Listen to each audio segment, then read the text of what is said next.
Hasta la Vista is brought to you by Green Hill Hostas.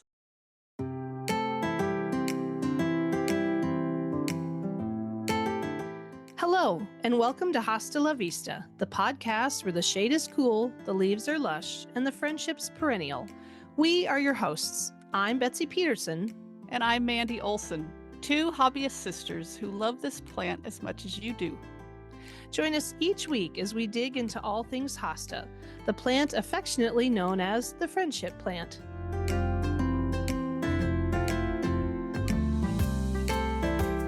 Welcome back, listeners. Today, we're headed to Walworth, Wisconsin, just a short hop from Lake Geneva where you can get a dent fixed or leave with a trunk full of hostas.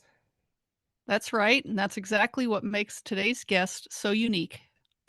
We're joined by Al Ritchey, the man behind Al's Auto Body and Arboretum, a place that's become a must-visit destination for hosta lovers across the Midwest. And if you've ever heard about a massive Memorial Day weekend hosta event that people travel hours to attend, this is the guy behind it. Al, welcome to Hosta La Vista. Hey, thanks for having me. Yeah, we're looking forward to talking about plants today. I guess my official title, when I do speak once in a while, is I say I'm a car painter, fixer, weeder, water, planter, potter, slug slayer, steward of Al's Auto Body and Arboretum.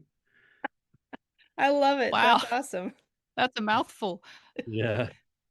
So, Al, for listeners who may not know your story, how did an auto body shop become a hosta destination? Well, I've been doing the auto body 45 years now. The hostas probably began seriously 35 years. But I just always like to be outside. I would rather be outside than inside the shop, but the body shop was born out of necessity. 9 kids in the family, I wasn't going to get a car, so I had to start building one early. But then once I accomplished that, first car, anyways, I decided maybe I would maybe do some landscaping around the auto body. The property I'm on is about 5 acres. Back wooded area has been my playground since a little kid. So I just slowly started clearing out some of the underbrush and working on planting hosta. Hmm. It was quite an effort. Now, what was your first car? My first car was a 51 Ford F-150 with a Wow. 1948 Ford V8 flathead in it. Oh my gosh. Drug it back from Torrington, Wyoming, when I was, boy, I just got my driver learner's permit. I went out there with a gentleman, and for a week he picks up cars in the West, rust free. And we were in Torrington, and the junkyard guys told me for $150 I could find any parts to make one vehicle and find a motor or whatever, and we'd piece it into the trailer and on the truck and the flatbed for the ride home. So we brought it back in pieces. That's like that Johnny Cash song, One Piece at a Time. Yeah, It's a 59, 60, 61, 62, yeah. 63. Love that song. I do Yeah, too. yeah. Well, No. well, when did hostas first enter your life? Well, I would guess, like everybody's story, I think may start with maybe a plant their mom or their grandma had or the neighbor had. But my dad was a big vegetable gardener, not a plant. For him, gardening was for food, not for fun. Now, my mom, of course, would like to decorate around the house a little bit. So she had a few hostas given to her by friends and relatives. You know, the old classic lancifolia, and, there's a couple others there. The Plantagia grandifloria was probably some of the first ones, but I slowly started taking them. And when I would fix up an area around the shop, I would plop those in because they were free. You Mm-hmm. know, the early budget of everything we all do seems to always be limited. But yeah, that's kind of how it started. But then I got 6 sisters, 2 brothers. So every Mother's Day, the sisters would take my mom out to maybe get some annual flowers and a few maybe new perennials. They had a small perennial bed. And I always started going along because I knew they were going to be going out for lunch. So I was all about eating. And we were young, we didn't get to go out for dinner that much. So I ended up going with them, put up with them for the day, but I knew I'd get a good meal. But then slowly, one nursery in Milwaukee there, I bought probably three different hostas, newer ones. My first ones were a fragrant bouquet, blue wedgewood, and Great Expectation was my first Mhm. purposely purchased hosta. Hmm. So I still have them in the Arboretum today, of course. Probably the Yeah. original stock. Wow. Nice. Those are, you have very nice taste. Those are Yeah. beautiful hostas. Well, it's endless out there now, but Yeah. I've got a lot of course, the old classics. Yeah. That's great. Hmm. One of the things I love most about listening to people on the pod is everybody seems to start with those particular hostas, the ones that were just readily available. They were all Sure, green or all green and white, and they sure. usually came free from somebody else. And I Yeah, mean, or that's, they're left along the road or something, yeah, Mhm. yeah, yeah. But I mean, I love that that's everybody's origin story. That's pretty cool. yeah. Well, was there a this is getting out of hand moment where the collection really took off? Well, I mean, I got excited as other people got excited about it, that started visiting, and it did self-fulfill itself. Did it get out of hand? That's been pretty much all along.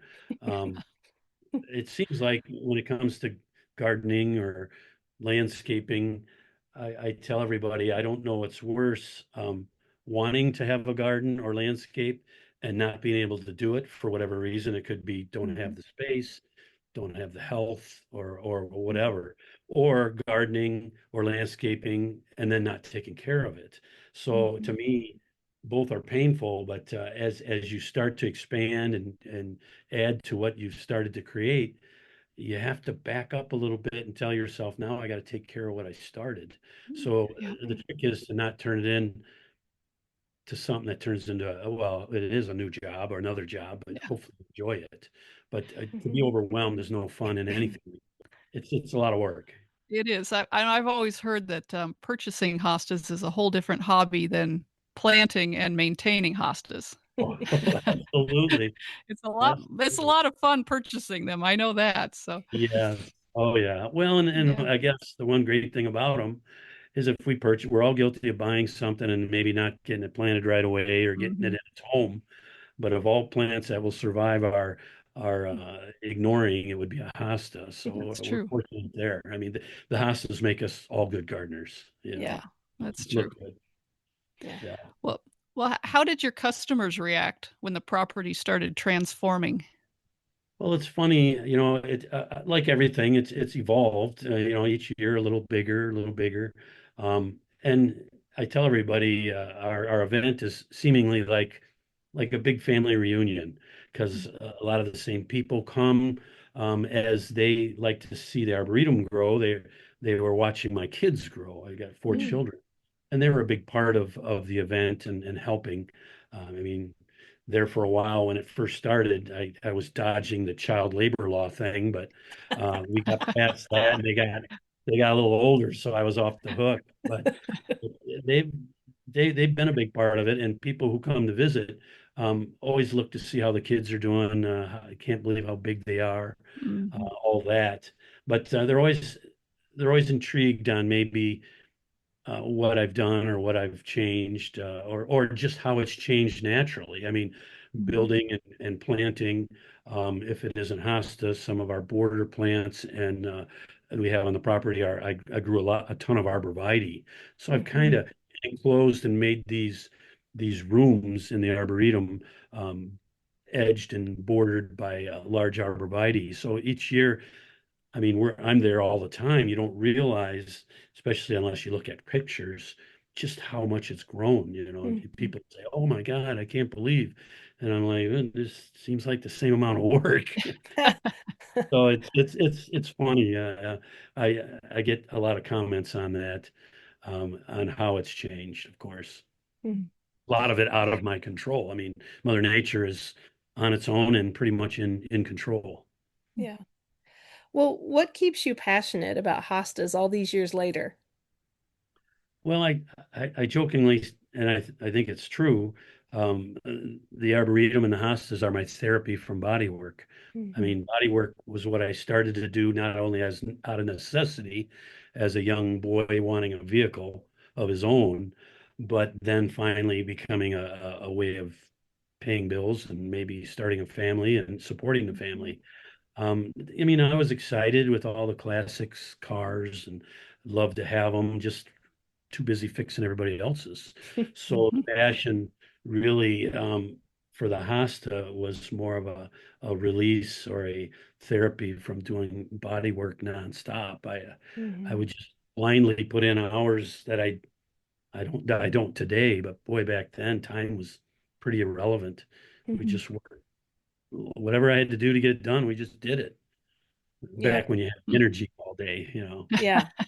Yeah. Yeah, you get so into it you forget to eat sometimes, or at least I look up and it's 3 o'clock and I've completely missed lunch, but I've Right. enjoyed every second of what I've been doing outside. Oh, Yeah. absolutely. No, we look Yeah. forward. Of course, with I think you guys are up in Minnesota. Mm. Here Mm. in Wisconsin, the seasons really spark some of the enthusiasm. You get through a winter, and then when spring comes, it's exciting. I mean, just playing in the dirt and starting to pot and divide and see how things came through the winter and the dormancy was important. I'm witnessing right now, I believe our dormancy went really well. We've got Okay. quite a number of plants we overwinter in pots, but we huddle them and protect them and cover them to hopefully fend off maybe an early dormancy break or that spring or that January thaw is really not good for anything Yeah. other than the people who just like the warm weather. And Hmm. plants in nature, they want to stay sleeping. We want to, I mean, when we sleep through the night, we're so much better the next day. Yep. Same with Mhm. plants, they're funny Yeah. that way. Yeah. So yeah, it's self-fulfilling, like anything. If everything's going well and people are enjoying it, it does re-energize yourself to want to keep going, I guess. Yeah. I mean, what Definitely. else can you do? Well, can you give us a sense of scale? How big is the Arboretum now? Well, the whole property takes up 5 acres. Mhm. The Arboretum, that's with our home on it in the shop, but the Arboretum is directly behind to the north end of our property, about 3 acres. We're in what they call excuse me, what would they call a kettle moraine area here in southeast Wisconsin, where a lot of the old glaciers stopped right in here, formed Lake Geneva. Hmm. So the bowls and glacial bowls made some different terrain and moraine, I guess they call it too. Kettle moraine was where the glaciers evaporated or receded, but they didn't finish gouging out any kind of outlets. So we have all these bowls with no outlets for Hmm. water. So when we do get water, the bowls usually detent the rainwater rather than they built local lakes. But my Hmm. area is really hilly. Um, the elevation for my little spot drops pretty quick. It's surprising when you go behind the shop, how it drops down. It makes it look nicer, more fun landscaping because you get more of an above view along with a 360-degree view sometimes from different directions. So Mhm. we get the illusion of bigger, but the size of only 3 acres. So it's perfect, really. That's Yeah. enough to weed, I'm Wow. telling you. Yeah. Yeah. Wow. That's a good size. Huh. Yeah. Well, how do you approach designing and laying out such a large planting? Well, what I've tried to do, because we are also on the topographical map, we're deemed a sensitive natural resource area. So the county, would like us to preserve and protect the upland and woodland areas in Walworth County. I'm zone C2 upland conservation. So with that said, my goal was to hopefully do what they thought this land was for. I mean, maybe not a body shop, but definitely to preserve and protect. So as I'm developing it, um, I don't really change the topography much, very little. I might nudge the direction the water might run through some of these kettle moraines or into them. Maybe direct it so it doesn't erode so fast, but yet ease or gradually go into some of the beds, Mm. water the bed, and use the water that's traveling. I mean, ever since I was a little kid, I would play out there, but when it would rain real hard, I mean, I'd stay right out there and be playing in the little rivulets that would be Mhm. flowing. And then, of course, that lets you know where the water goes and where it's Yep. going. So Yeah. obviously, then I just tried to stay within the topography, stay on the edges of where the water flowed, but yet not change it enough to disturb the natural woodland, the trees, which were my shade. I didn't want to disturb them too much. Mhm. Um, so whatever it took to preserve what was already here. I'm sure myself being here and what I'm doing changed things a little bit, but I tried to be as little invasive as I could, Yeah. within reason, But it really the just the landscape itself kind of tells you what it wants you to do. I mean, sometimes changing something quickly um, isn't always the best. I've changed my mind or what one might be called a design over decades. I almost sometimes was tell myself, oh, I'm glad I didn't do that because that area floods. I mean, it would have Mhm. been a waste of time. I wouldn't want to bed there. I mean, hostas could take a lot of water, but they don't want to be underwater for a Yeah. week.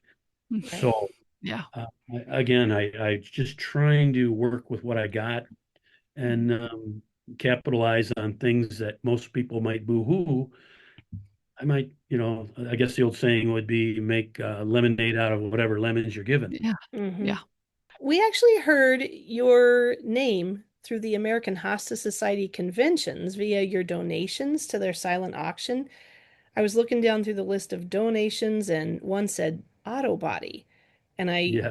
tilted my head sideways like my dog does and thought, now there is a story behind that one. How Yeah. did you get involved with donating plants to the auction? Well, I guess I like a lot of different things people do. There's always an association to be connected with, the Card Players Club of America or something. Mhm. I guess because I'm playing with Hosta, I should be part of the AHS, Mhm. I guess that's where I should be. Um, am I very active? Not at all. I not reluctantly, but occasionally would be part of local garden clubs, which I enjoy the people, but I'm so busy in what I'm doing, Yeah. I can't be very active. So I don't feel like I'm part of it, not actively. But with the AHS, I thought it was a good way to connect maybe a little bit with some of the other Hosta people, not completely on purpose, but by chance and by association, I guess. Mhm. Um, uh, I'm not very good at it, just like my daughter setting me up here today, technology and marketing and all that. I'd have to say I'm terrible at.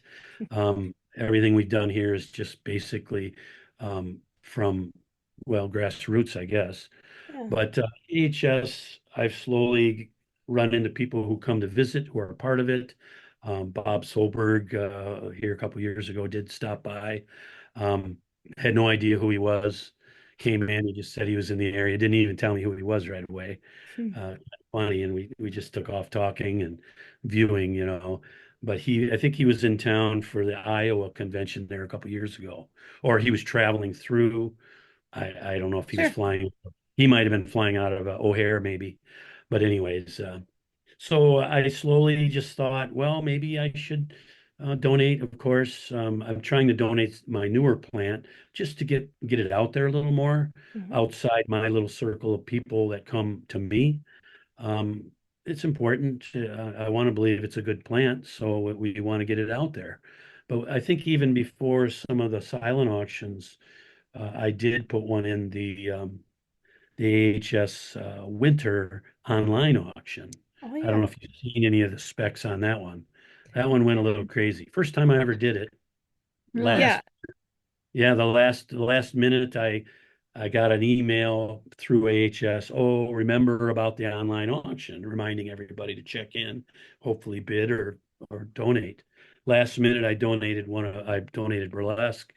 talked to Don, I think it was. He was running the auction, but he got me in, and by golly, the auction went off. I couldn't believe it. I just had no idea what to expect. And I think, well, I know that plant sold at auction and online for 1,105 bucks. Oh my goodness. I was gonna Yeah, say, I thought it was at least $1,000. yeah, Wow. it was nothing close. That's You know, wonderful. yeah, and I had no idea. I mean, usually I get participation stickers, but they sent me these fancy, I think they're crystal, but it's probably plexiglass, crystal, crystal donation trophy things, you know. I That's showed them awesome. off for a while, but Oh, it that's was kind of great. fun. And Oh, we used the auction site with Don's permission, our finished page. Tessa put it on our website to show some recognition for our new plant. So Yeah. that's, I want to believe it's hopefully a win-win to donate, of course, win, I mean, mhm, promoting for my plant and helps AHS maybe. Do I do that a lot? Not at all. But Yeah. if it's convenient, some girls came through for the Peoria convention. Was that last year? I was supposed to be there, didn't make it. That's And they were ahead of the auction and they were here visiting. I said, by chance, would you take a couple down? So I sent a couple down for them for that. that's I think, awesome. that's great. Wow. Well, as long as we're talking about burlesque, can we ask how did burlesque come about? well, there's quite a story. I mean, longer than this podcast, but on our website, I did actually, I mean, a larger version of the story is on our website, more about burlesque. And at the end of the story, I used my old buddy. I used to like to listen to Paul Harvey, Hmm. and Mhm. I told at the end, now you know the rest of the story. Yeah. But the story really did start accidentally. More of it was a discovery of a small plantlet that fell out of a division of striptease. Mhm. And I really don't grow too many seedlings or small plantlets unless I know what they are. Sometimes you could discover a plant that grew into your garden bed, um, but you have to grow it, what, 3, 4 years to see how Mhm. big it gets, divide it, see if it stays constant or Mhm. consistent. And even then, most of the time, it might be just another green hosta, which serve a purpose, but Mhm. really it's all about something unique and different. Hmm. Well, this plant, even as a small plantlet, showed a promising variegation, I guess, call it what you will. And I did not have time for it. It was so small. If you left it on next to you where you're potting for a couple of hours in the sun, I think it would have died. Well, I stuck it in a little plant and it went on off onto the irrigation and never seen it again until the next year. Never marked it, never, no notations. And again, that story on my website does talk about that scenario. But it kept getting bigger. After 3 years, it really got my attention. Fourth year, we divided it. I had three pieces, sent one down to Mark Zillis there, Q&Z Nursery, Rochelle, Illinois, and he was going to try to tissue culture it for me, a micro propagate.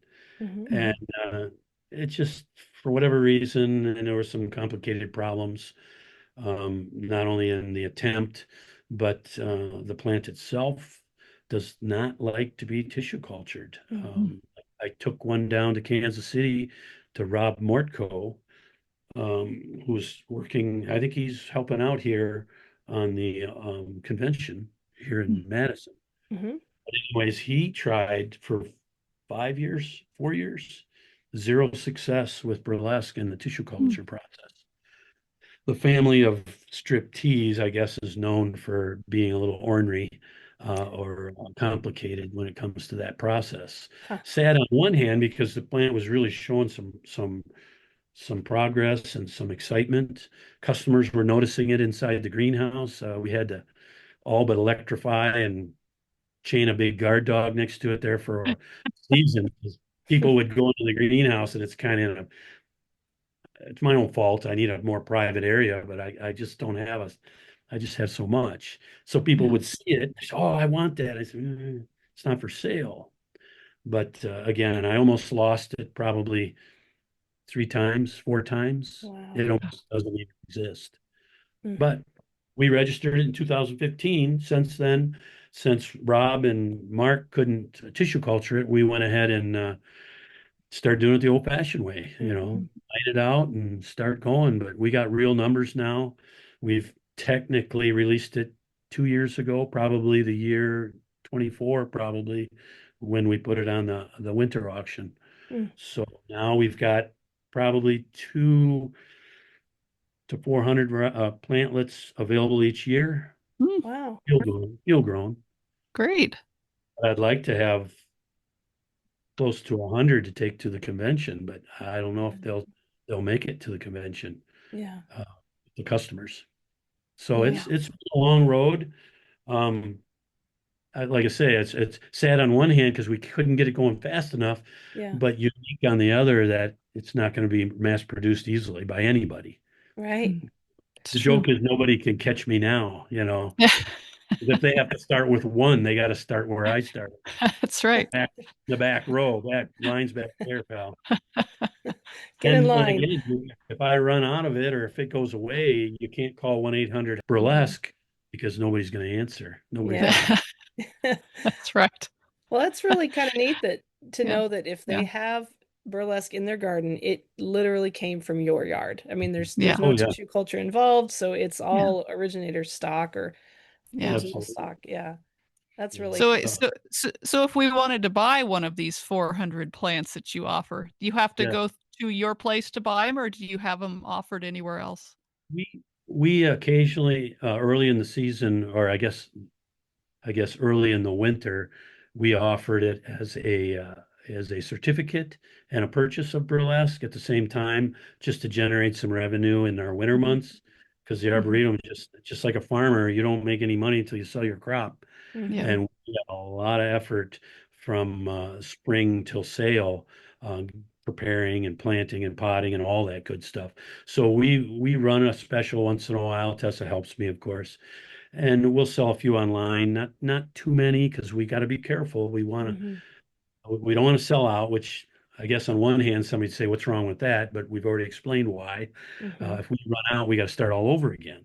Yeah. So Mhm. we're careful. Each year, as we evaluate the beds that are growing, we can decide when I dig my first plants, I'll know how they've done, how they overwintered, how they've Mhm. divided.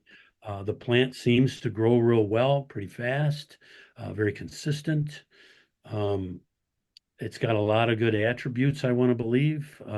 It's a late emerger.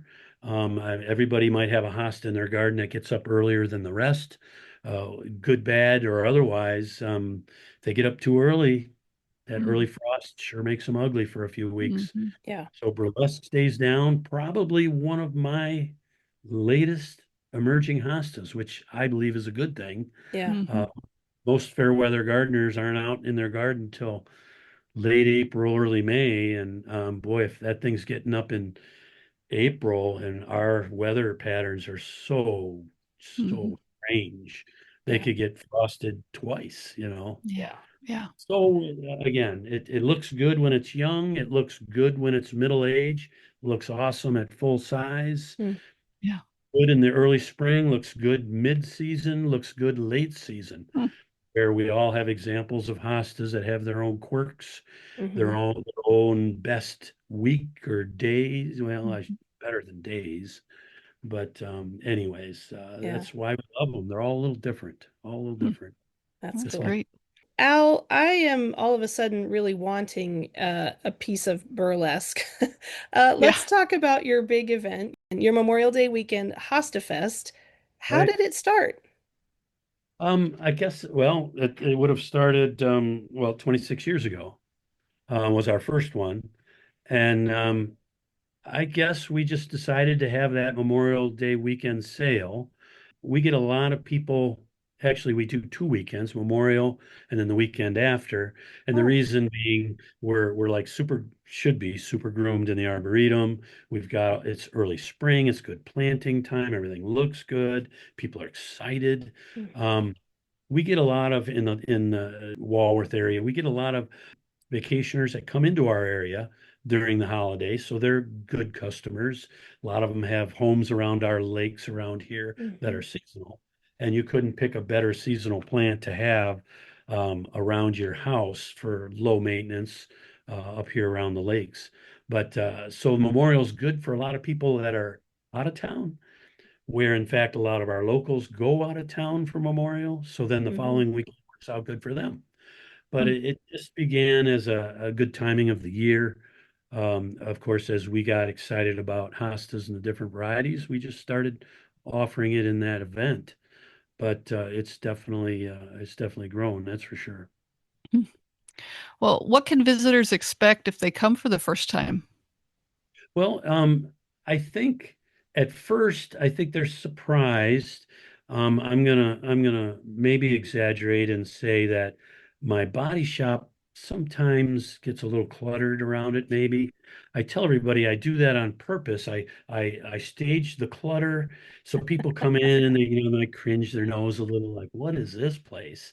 And then they finally get behind the shop, and then they see all these hostas under shade hut. And then if they go a little farther, then of course they see the Arboretum.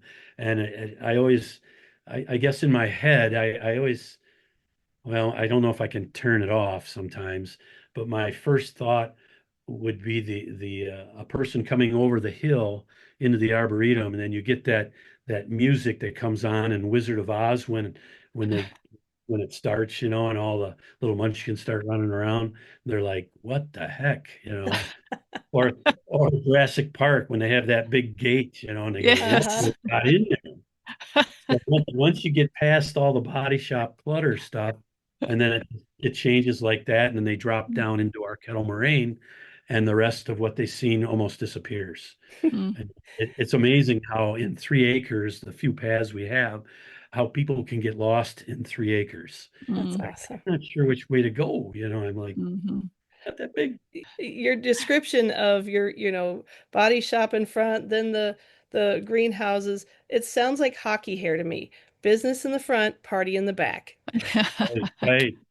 Well, we take the effort to organize up front pretty good. I've got a couple of police officers that are regulars every year, takes care of traffic and stuff because it's important to keep everybody safe, keep the roads safe, all that good stuff.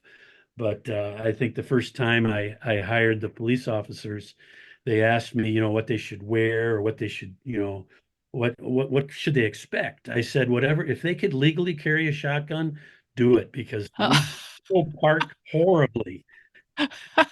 I'm like, but they couldn't do that. But I couldn't do they it. do look official police, and everybody's always good about listening. But I was told by my county judge once that Al can't help where people park, but it does help that he has people there to park them. Mm, Yeah. Yeah, that's That's that's a true. whole true. nother story. That's a whole That's nother true. story. But yeah, no, it's been always fun to see new people come and be surprised. Mhm. What usually inevitably happens throughout the entire summer is after the first comer comes, say this year, they'll bring their friends throughout the summer because they want them to feel or Mhm. witness the same thing. So it becomes a perpetual, tour guide. The next one becomes the next tour guide. Oh, So that's it's kind very cool. Well, how many people typically attend? I would guess through the 5 days event, a couple thousand, Oh, Wow. couple wow. thousand. Maybe. I Yeah. don't, I guess I don't really know. Uh, Sure. we, I mean, I've organized and made parking to where we can park 50 some people properly, if whatever that might mean. That's a whole nother story, but we can put a little overflow on our yard. Uh, we can fit a lot of people, and if the police Yeah. stay organized, they're constantly in flux, people coming, people going, and then reparking. So it changes out pretty quick. Mm, I've learned. I joke about this all the time during the event because I was always making all these places for people to sit, um, for whatever reason in the Arboretum. It is a little hilly, so if you're a little elderly or you get winded. It's nice to have a place to sit down. It's like being in a Yeah. mall. Just give me a place Hmm. to. Yeah. But anyways, it just seems like I've learned not to put out too many chairs during the event because people they just love to kind of loiter and listen and watch. And I'm like, you could come back another day. Yeah. What do you mean? Like, today, well, next week maybe you visit. Well, But, how far are you from Madison? Madison, well, not more than an hour. I mean, Oh, it don't take too well, long. Probably 40 minutes. Depends we're on gonna who's be about. there in July. Maybe we need to I come was by, Betsy. I was gonna say, if you're listening and Well, you're coming to the Midwest Regional, we may Yeah, be taking a road trip down to Al's place. yeah. I tell you, I can just bring your plants. I think Mandy, you're going to be in the vending, aren't you? Yes, yes. But yeah, I'm we both are. Yeah, Yeah, yeah. Yeah, so I'll just bring your plants up for you if you want. But Oh, that'd be I think great. Well, just as we good if want you to come see down. it though. Yeah, I was gonna we got to Yeah, say see either the way, place. we want to either see the way, we'll make sure Arboretum. we get something in your hand. Yeah, Oh, that'd be great. Yes, That's very yes. cool. Well, yeah. I had to bribe whoever's running the vending. First they told me, and I thought I checked in ahead of time, which for me is like a week before. But anyway, um, they said, "Oh no, I think the vending is all full." And I'm like, yeah, "Really?" I yeah. said, just give me a postage stamp. I don't need much. I'm only going to bring my two plants, and I could just dock the van and keep bringing them in, maybe, hopefully. That's right. And finally, somebody connected with somebody else, and I apologize. I don't know all the names I've been dealing with, Yeah. but they said, "Oh, we got you a couple tables." I said, "That's more than enough." And then I happened to look at the list, and I see your name in there. I said, Yes. Wait, There we all right." go. So yeah, I'm Well, looking forward to it. It'd be the first convention I've ever made. I oh, well, promised. I same promised a here. lot. But Yeah. Well, Oh, maybe it'll we'll be be right fun. next to each other at the table. That'd be Yes. great. yeah, that'll be funny. That's Well, awesome. are there special plants, vendors, or experiences people should plan for your event? Oh, for my event? Oh, you mean Yeah. to get at my place? I probably not as caught up with the latest and greatest. And there's probably a couple of reasons. Number one, I just got so much of my own to take care of. And am I interested in the newer ones and the different ones coming out? Yes, but it usually comes at a cost. And I'm by heart I'm a cheap dad. So what I with that meaning if you buy the latest and greatest it comes at a cost. So I'm Mhm. willing to let somebody else buy it and then I'll Mhm. talk to them in a couple of years and say, "Hey, how did that plant work for you?" I mean, I don't really want to boo-hoo any hosta because I think they're all worthy, but just because it's new and it's a hybrid doesn't always make it better. So Mhm. I've got a lot of the old classics for the majority of hosta people. I can cover most of the variegations, most of the sizes, most of the colors, and still keep you in what I'm going to call a reasonable price range. Mhm. Now, if you're all about just collecting and getting numbers of hostas with different names, I'm carrying probably 500 varieties, which for most people is overwhelming. Um, Mhm. I probably don't technically grow or have the plants for the big collectors, what I'm going to call 10% maybe, and that's probably generous.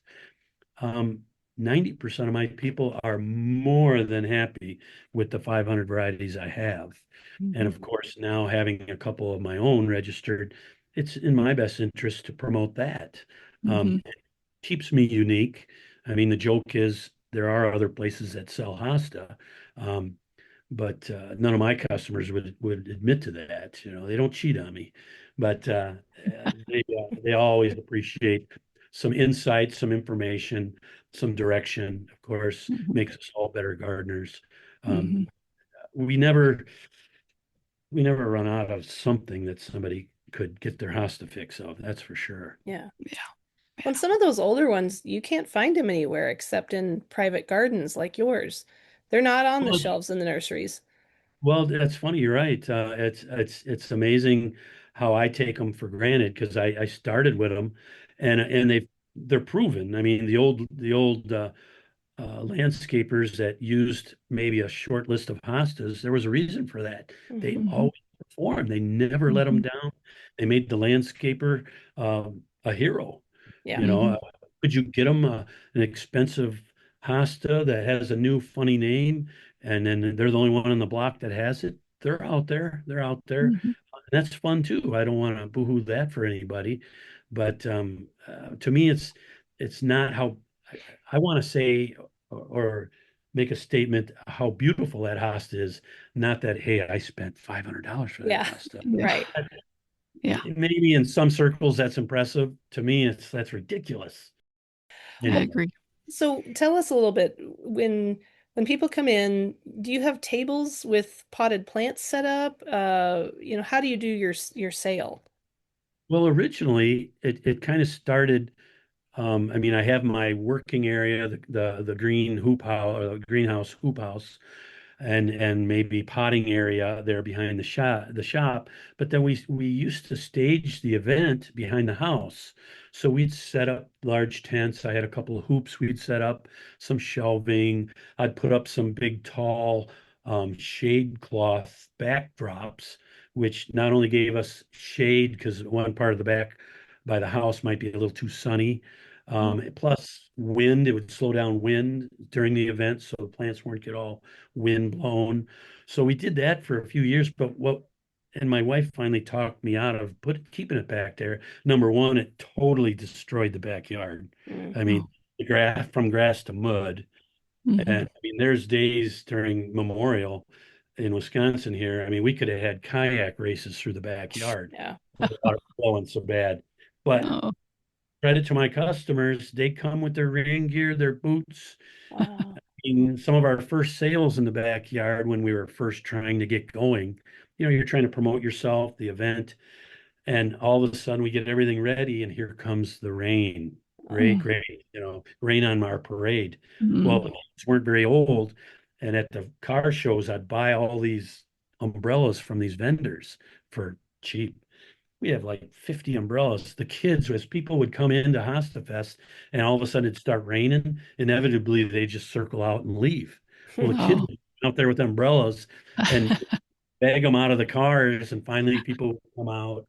So we did it in the backyard for years, and finally we moved it back towards the actual operation and potting area, which Yeah. we kind of organized in our own way with tables, some hoops, shade hoops, along Mhm. with the plastic hoop greenhouse, and some other shade structures with some PVC irrigation kind of set up to help us Mhm. irrigate potted stuff. So it's evolving. I mean, we've fallen upon some locations for the checkout, uh, in and out traffic, which seems funny to talk about, but when people start getting busy with all their wagons of plants and they're trying to check out, and just like parking, once you get one blockade, it just Hmm. piles up at ice dam.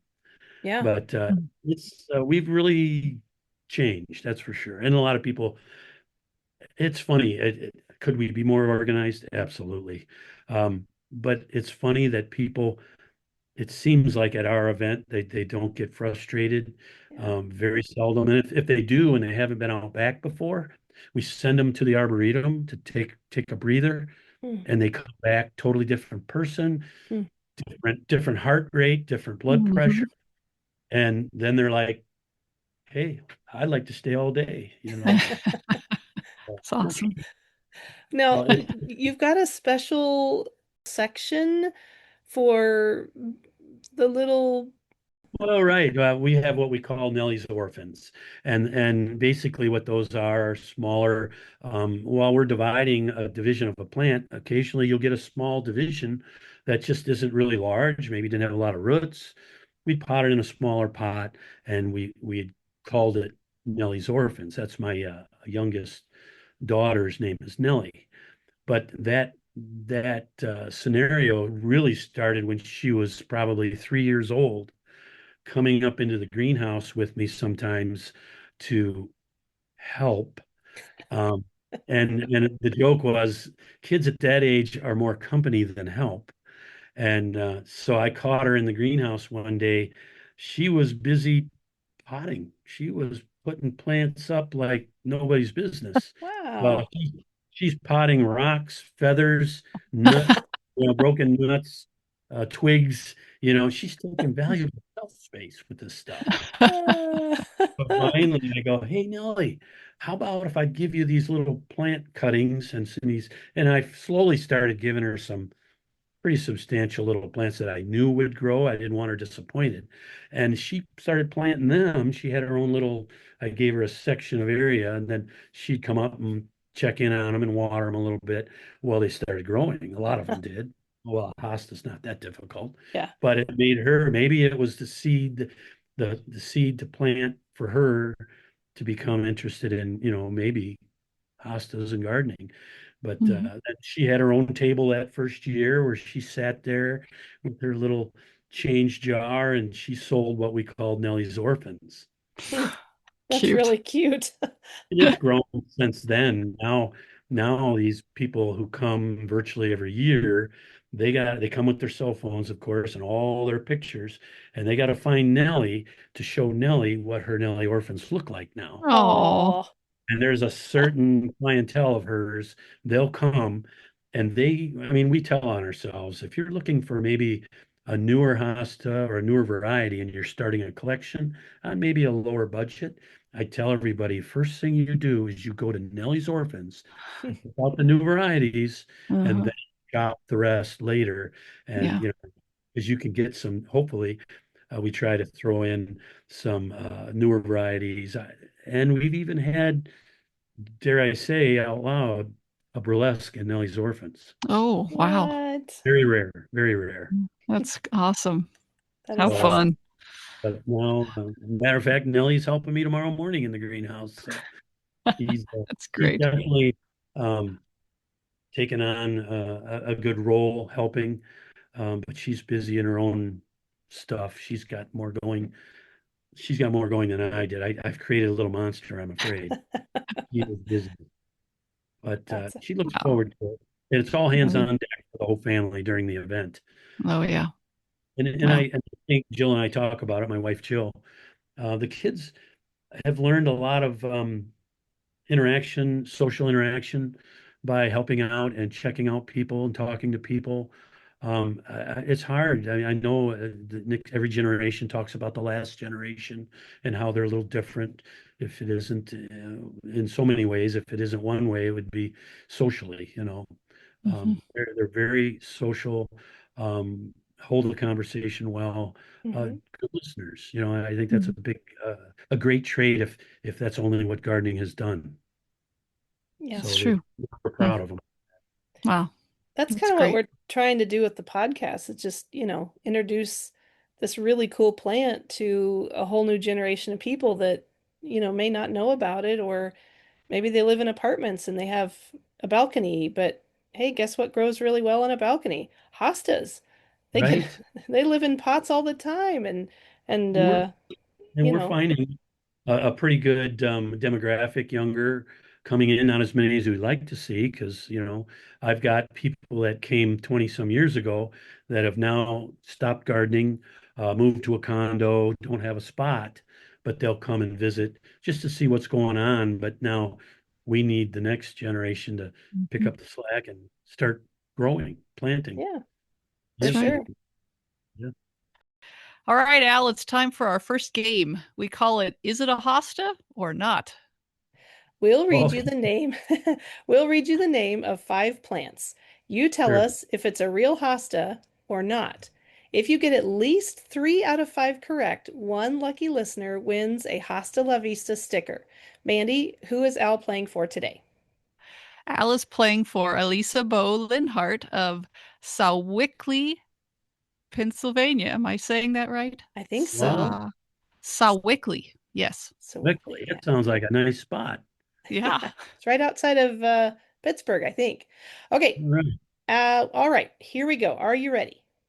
I'm ready. All right. First one, Blue Cadet. That's definitely a hosta. That's probably one of my first dozen plants that I'd had. It's a cute little plant. Very good Okay. grower, very consistent. Okay. Good. Number two, Midnight Avocado.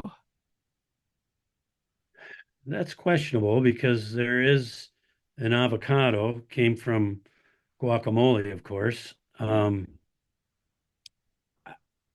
I wouldn't doubt that's one, but I'm going to guess that's a trick question and it's not.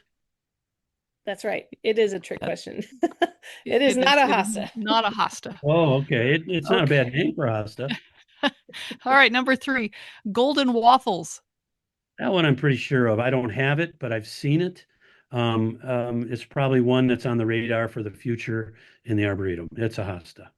Okay, Yep. correct. All right, number 4, Billy Idol. Billy Idol. Yeah, I like the guy. I think it's a guy, right? Billie Yeah. Yes. Holiday, I always thought was a guy, and that's a girl. But Right. anyways, yeah, it's funny how hostas have been named, and you can tell almost by the demographic of their age of when they named them, a lot of them. Uh, But I, I can't keep up with all the new ones. I would guess that it's probably not. That's correct. Not a hosta. Huh? It not should be a hosta. It it's It's not a should not be bad that. name. yet. Not yet. Because Mandy, do you want to say your idea or no? No, I love Billy Idol. My teenager loves Billy Idol. We go to Billy Idol concerts all over Oh, the good for country. you. Good for you. Yes, and I think it'd be so much fun to name hostas after Billy Idol songs. So, Yes, yes. yes. But you are correct. That is not a hosta. Okay, and the last one, white undies. Again, I'm familiar if it is or isn't.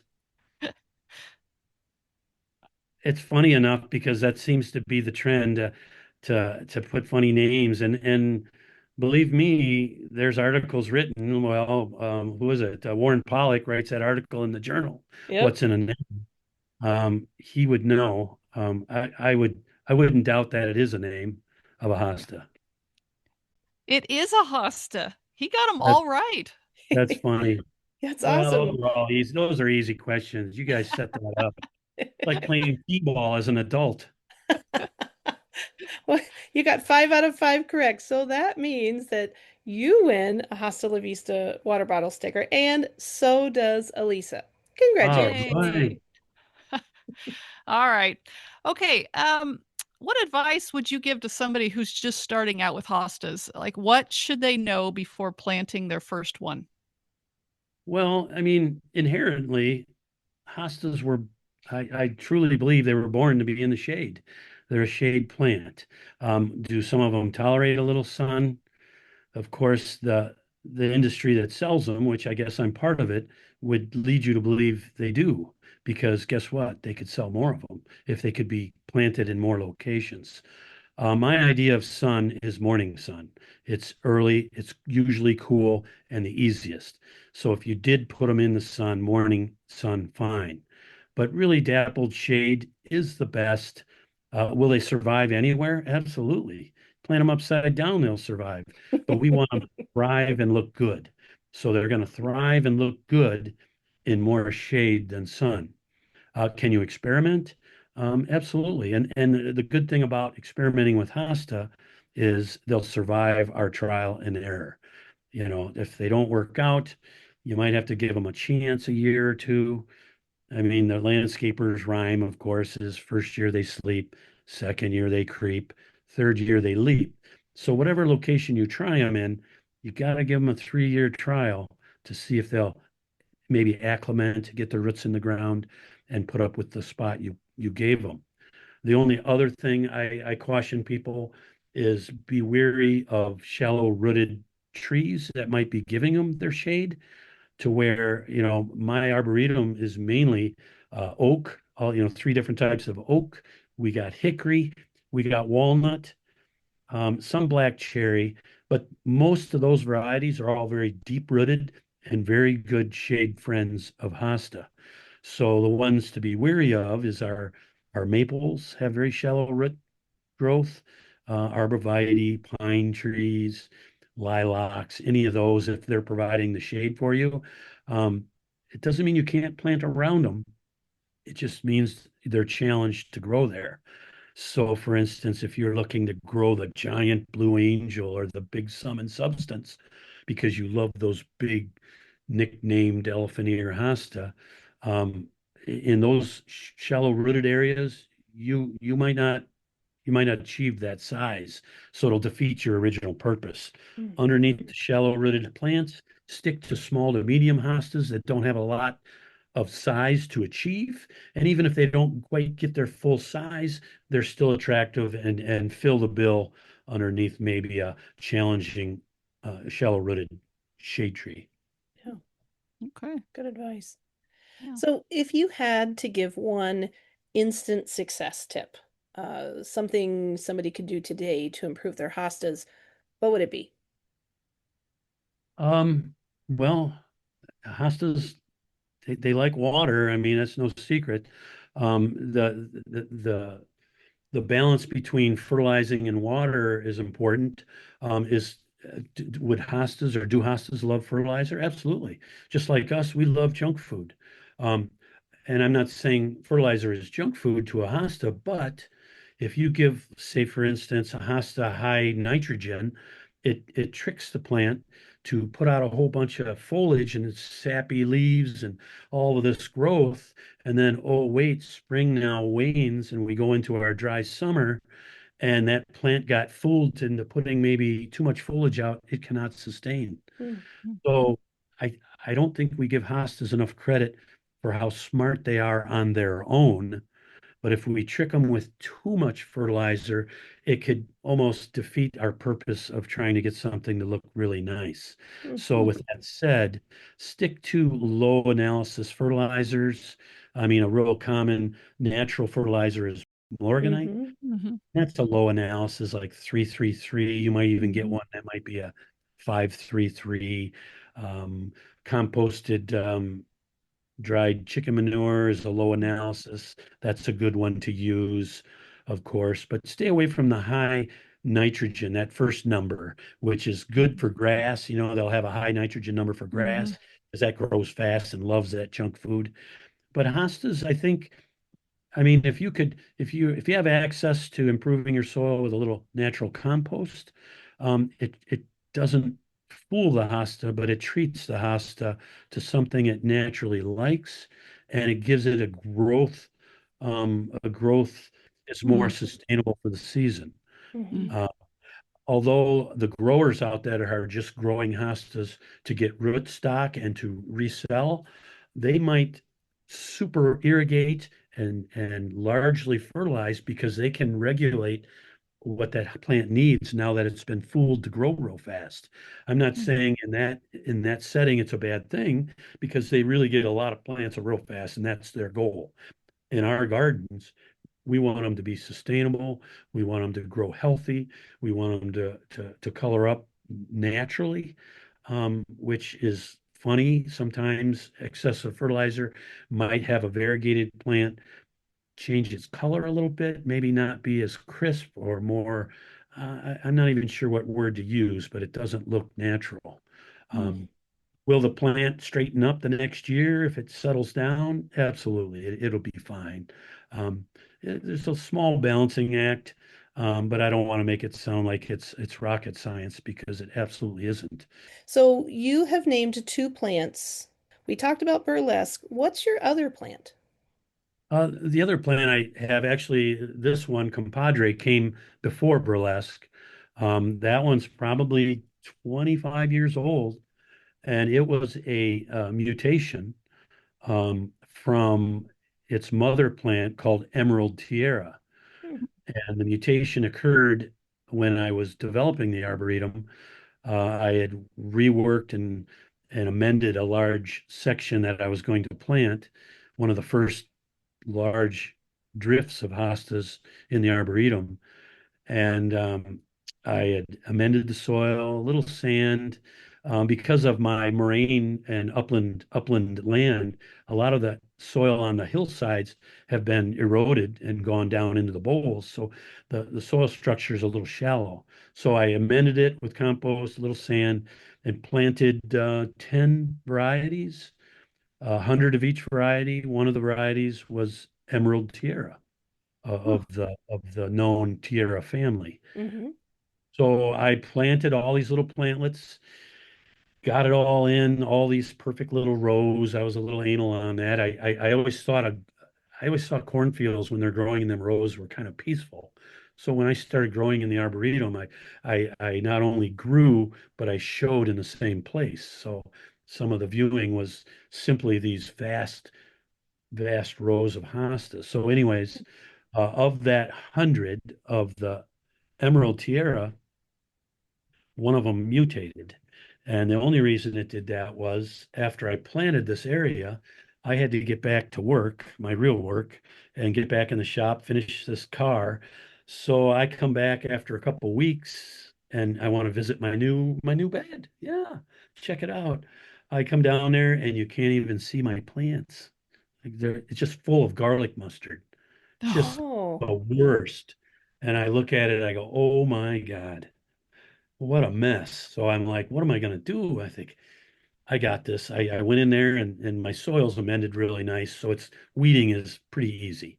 So I get in there and I weed this whole thing just like the day I planted it, had it clean. I said, oh, take that back, back to work. So I virtually the same amount of time, maybe a little longer. I go back out there like I was never there. oh Same oh my no. gosh. and that garlic mustard seed can stay viable in the ground.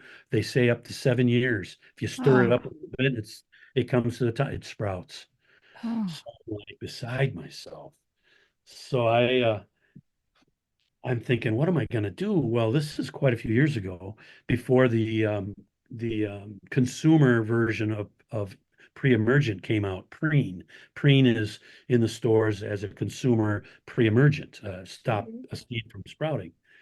So at the time I was in my bowling career, I one guy I bowled with, he run a big commercial farming supply, DeLong company in Clinton, Wisconsin. And I said, "Hey Jay," I told him what I was doing, and I said, I am like beside myself. I got all these weeds coming up in my plant bed." He goes, "Sounds like you need a pre-emergent." He goes, "I got this stuff at the shop called Treflan. It's a commercial pre-emergent." He said, "I got a broken bag in the back room. Come by someday and I'll just give you that bag. Try it out, see if it'll help you." So I stop in, I grab it, and I spread the stuff out around it. Treflan, it was called, commercial pre-emergent. After I spread it, I read the bag, I read the label. I'm thinking, oh my God, what did I just do? I mean, it talks about all these chemicals and it's just all bad, all bad. Yeah. And I thought, well, I ain't gonna do that again. So I must have used whatever was in the bag, threw away. I said, well, I guess I'm just gonna have to slow down and figure out how to stop these weeds. And I'm assuming this Treflan stuff helped a little, but it said right on the bag, not for perennial beds or vegetable gardening. It's for Oh, commercial. And I was crazy. So I thought, no, I don't want to use a bunch of chemicals like that. And I use some herbicide, but limitedly. Mhm. So about as this bed matured and I kind of caught up with the weeds, it started maturing. So about 3, 4 years later, all these plants are looking just beautiful, just full. Well, Mhm. just like in our old cartoon we used to watch, Sesame Street, I'm walking down there and I look up the row and one of these plants don't look like the other. So what it did is it tetraploided the chromosomes hmm. in Hmm. one of the small plantlets Wow. for whatever. If it was the timing of the size of the plantlet, timing of the growth, you could probably go out there and dump truckloads of that Treflan and it wouldn't do it again. Hmm. But Yeah. it did it to that one plant. Hmm. Huh. And it was uniquely different. It tetraploided, although I've been called on the carpet on that. I haven't never really had it officially tested as a tetraploid, but all of its characteristics are of a tetraploid. Mm. The Emerald Tiara, if you're not familiar with it, is a nice chartreuse with a thin, darker green margin. Very nice little plant in the Tiara Mhm. family. Stays small. Well, when it tetraploided, not only did the leaf substance get heavier, because Emerald Tiara could be a little glacious, maybe in thickness Mhm. or Mhm. heaviness, but it got thicker. The plant, oddly enough, seemingly in that row, grew faster. The outer margin tripled and the color got even brighter. So, and even when it did get adult size, it started to get a very subtle ripple to the leaf too, Mm. which is Mm. almost to a normal hosta person, you probably wouldn't notice it. But when I'm out there all the time, it's like knowing your own kids, you know. Hmm. But Yeah. I finally divided it and then wrote it out. It stayed consistent. It did it again, and it was growing fast. That family grows real fast, the Tiara Hmm. family. I took a plant down to Mark Sillis in Rochelle, and he helped me bump the numbers with tissue culturing. Mm. Uh, he was contracted to do, I think, 1,000 plantlets. Mm. Took him 2 years to get me, I think, 600. Mm. And the reason that being it wasn't 100% successful. It was what we call 45% successful. Mm. So every 100 plantlets he tried, 45 came true to the variegation, and the Mm. other were either all green or all chartreuse. Mm. Mm. So he helped me get going on that. 600, believe me, starting from a few sure gets you going quicker. Hmm. Yeah. It does. So Wow. as of now, that plant I've got good numbers. It's I want to believe it's very successful.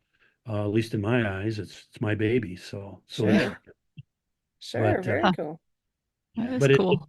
it's been now getting a little more recognition. I did put one in the auction, and I did been donating one. I donate them now to whatever convention is close enough for me to get it Mm-hmm. to That's great. hopefully, of course, help the convention and Yeah. help the Yeah. recognition of the plant.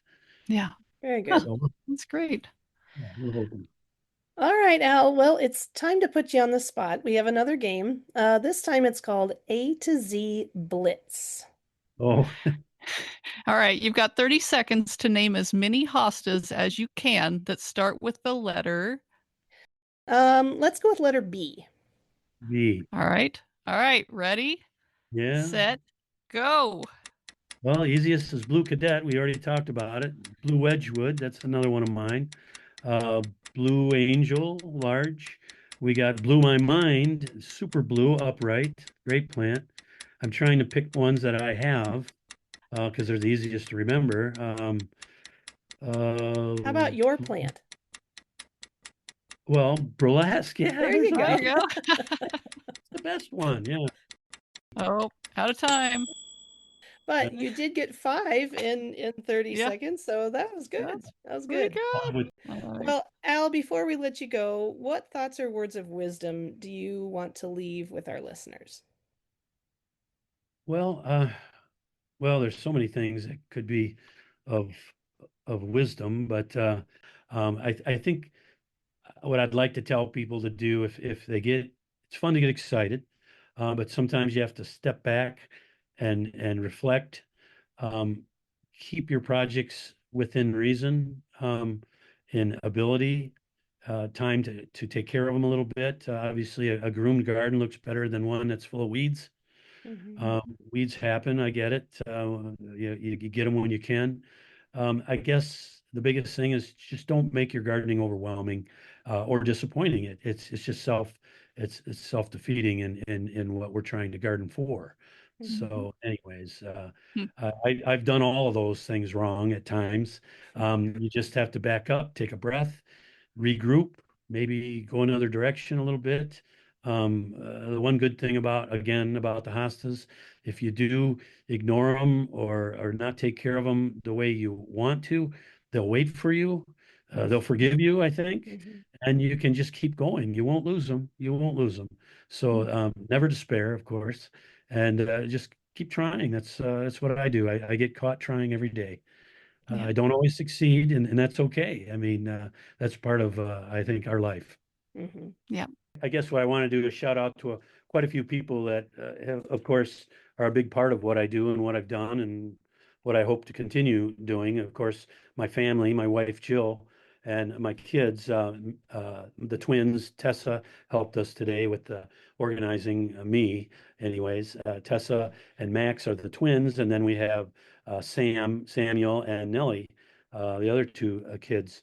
But after that, some of the people in the industry that have that have inspired me or guided me or helped me, I guess, would be, of course, one of my early plant people is Doug Yaden is a local kind of a nursery guy. Just one of them guys, when you meet him, you could just tell he's enthused about it. I mean, I don't know if you ever tell if he's having a bad day. Mhm. But these round plants, never a bad day. Doug Bleenstein's one of our hosta people out there. He's visited. Mhm. What a character. Nice guy. Of course, Mark Zillis has helped me in the past a little bit. Great guy, probably the hosta man, if you have to have the man. Rob Mortko, of course, helped me out with, tried to help out with burlesque. Dave Waniger was a real good plantsman I met with Beaver Creek Nursery.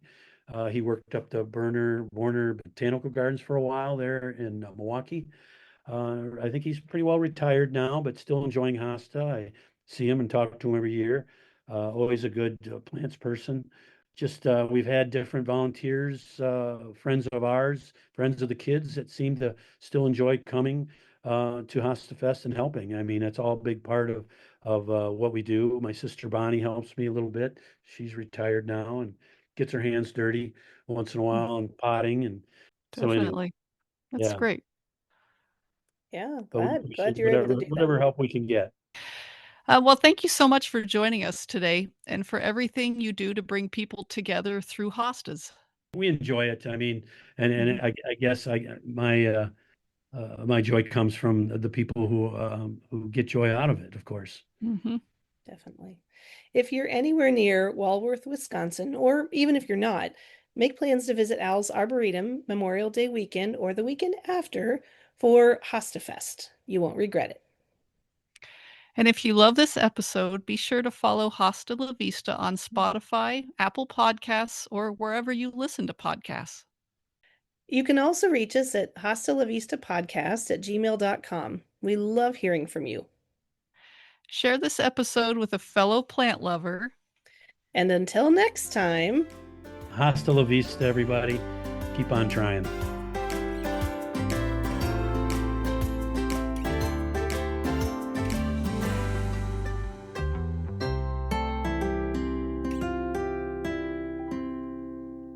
all Awesome. right.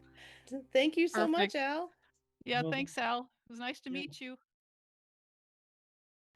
Special thanks to Green Hill Hostas for sponsoring season 2 of Hosta La Vista. Green Hill Hostas, home of great new hostas. Support also comes from In the Country Garden and Gifts, where this is Hosta Country. Shop online at inthecountrygardenandgifts.com.